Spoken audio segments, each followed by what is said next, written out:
ध्यान योग के जरिए मन को शुद्ध करें। ईश्वर ने आपको इस संवेदनशील शरीर में इस उद्देश्य से रखा है कि आप संसार में आत्मनिरीक्षण करने वाली आत्मा की तरह जिएं, सृष्टि के चलचित्रों के साथ एकाकार हुए बिना उनका आनंद लेते हुए। ईश्वर चाहते हैं कि आप पाप का जन्म मन में होता है।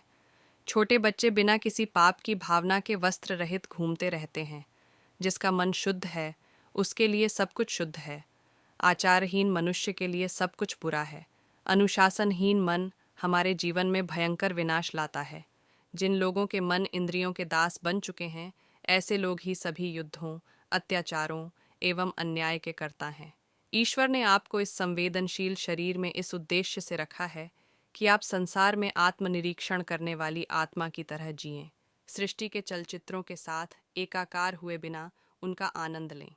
ईश्वर चाहते हैं कि आप इसी प्रकार रहें, न केवल जब सब कुछ मनपसंद हो, बल्कि कठिनाइयों से घिरे होने पर भी मानसिक संयम का प्रदर्शन करते हुए। योगदा सत्संग, सेल्फ रियलाइजेशन, केवल इसकी बातें करने की अपेक्षा वह आपको वास्तव में आत्मसंयम सिखाता है। जीवन और मृत्यु का तांडव तो सदैव ही चलता रहता है, परंतु मनुष्य के पास परिवर्तन के सभी संवेदी अनुभवों से ऊपर उठने की मानसिक क्षमता है, जिससे वह जीवन की अनिश्चितता से प्रभावित न हो। भगवद गीता इस मुक्ति के लिए हमें एक उत्कृष्ट आश्वासन प्रदान करती है। जिनका स्थिर मन संभव में स्थित है, उनके द्वारा इस जीवित अवस्था में ही संसार की सापेक्षताएं, जन्म एवं मृत्यु, सुख एवं दुख जीत ली गई हैं, क्योंकि वे ब्रह्म में स्थित हैं, वास्तव में दोषरहित पूर्ण रूप से संतुलित ब्रह्म। जब आप अपरिवर्तनशीलता को व्यक्त करते हैं, तो आप प्राणियों में राजा बन जाते हैं।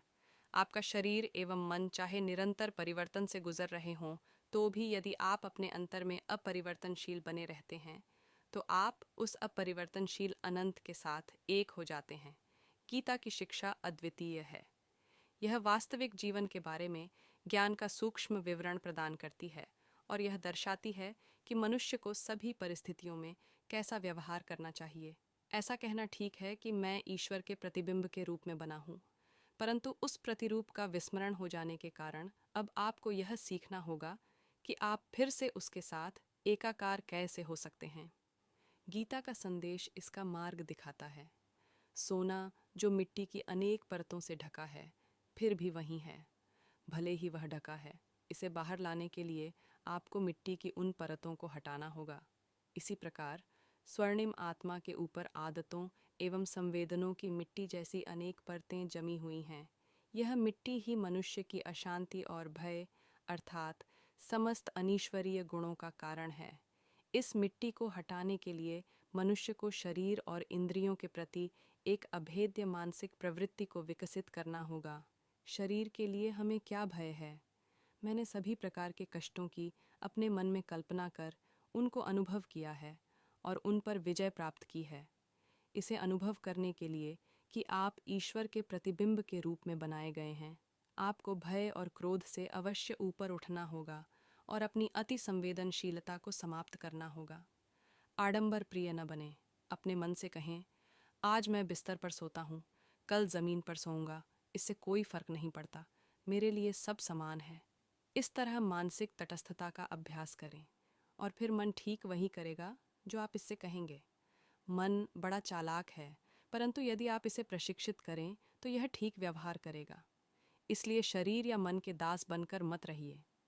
इंद्रियों की दासता से मुक्ति ही शांति और आनंद प्राप्त करने का एकमात्र मार्ग है। परिस्थिति चाहे कैसी भी हो, हर प्रकार की मानसिक संवेदनशीलता से ऊपर उठें और वास्तव में स्वयं को सदा के लिए सुखी बनाएं। योग का अभ्यास दृढ़ता एवं बलवान हृदय से करना चाहिए। वह योग बिना उकताए हुए अर्थात धैर्य और उत्साहयुक्त चित्त से निश्चयपूर्वक करना ही कर्तव्य है।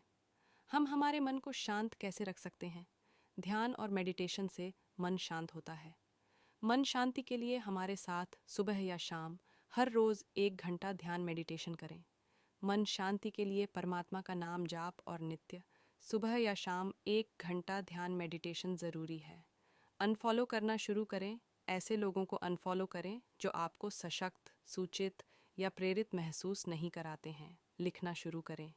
अपने दिमाग में क्या है, कभी कभी उसे बाहर निकालने की आवश्यकता होती है। खुद से सवाल करें, मेडिटेशन करें, स्वीकार करना ही शांति है। हम हमारे मन को शांत कैसे रख सकते हैं? ध्यान और मेडिटेशन से मन शांत होता है।